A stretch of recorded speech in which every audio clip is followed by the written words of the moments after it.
Tonga amin'ny tsolony baolina lavalava ary sika nanao lalao ara-piralahiana tamin'ny ekipan'ny US Cheminot Romaly atetsy amin'ny kianjan'ny Maki tetsy Andotapenaka ny ekipam-pirenena malagasy kajy junior ny Maki junior zany ho fanomanantenan'izy ireo amin'ny kanina 7-24 vondrona A1 izay ho atao moa ny Afrika Atsimo amin'ny 17 volana aogositra ho avy izao.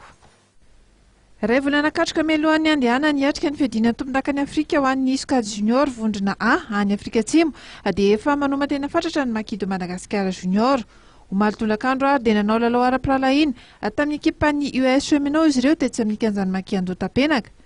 Tamin'izany no nivoahan'ny ekipam-pirenena malagasy ireto miakanjo maitso ireto mpandresy tamin'ny isa 7-20. Ny alohan'ny fialan-tsasatra dia efa nitarika tamin'ny isa 4-10 ny Maki kely. Tsapasita ho matotra kokoa ny fiarahan'ireto mpilalao malagasy reto. Mbola lesoka kely kosa ny fanariana baolina sy ny fiarovan-tena raha nambaran'ny Erika Sefo Mpanazatra. Efa horovolana zao no nanomana ireo tanora ireto ity kana 7-12 an'ny SCAD Junior ho an'ny SCAD A ity. Amin'izao fotoan'izao aloha angambany dia efa tena eo fampireny mihitsy zany le zanindreo raha ohatra ka fanomanana satria ireo koa dia efa rovolana tao aorianan'ny fanomanan'ny senior zany no nanomboka ny fanomanana an'ireo zanindreo ary raha antsika mahita angambany fa tena vonona tokoa zareo ary efa miditra amin'le hoe match soparina amin'izao fotoan'izao zany hoe fa tena fitsapana ny hoe ahoana ny hery sy ny tanjaky ny voakely ary ahoana koa ny attaque ahoana ny défense raha tiako hananana kely ngambany dia ohatran'ny adinony mpijery baolina sy adinony mpilavalava fa ny junior zany dia misy coupe du monde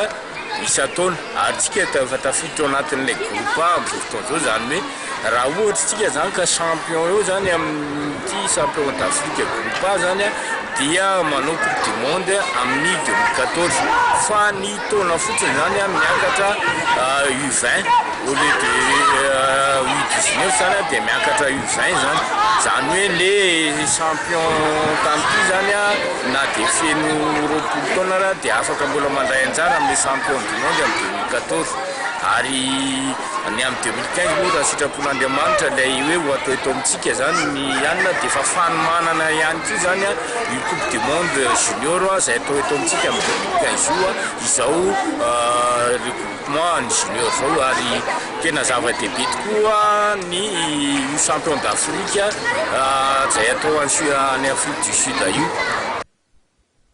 Raha ny fantatra dia ny 20 aogositra no hiainga ho atsy Afrika Atsimo délégationa malagasy hiatrika ny manasa-dalana ifandonany amin'ny ekipan'ny Namibia ny 17 aogositra.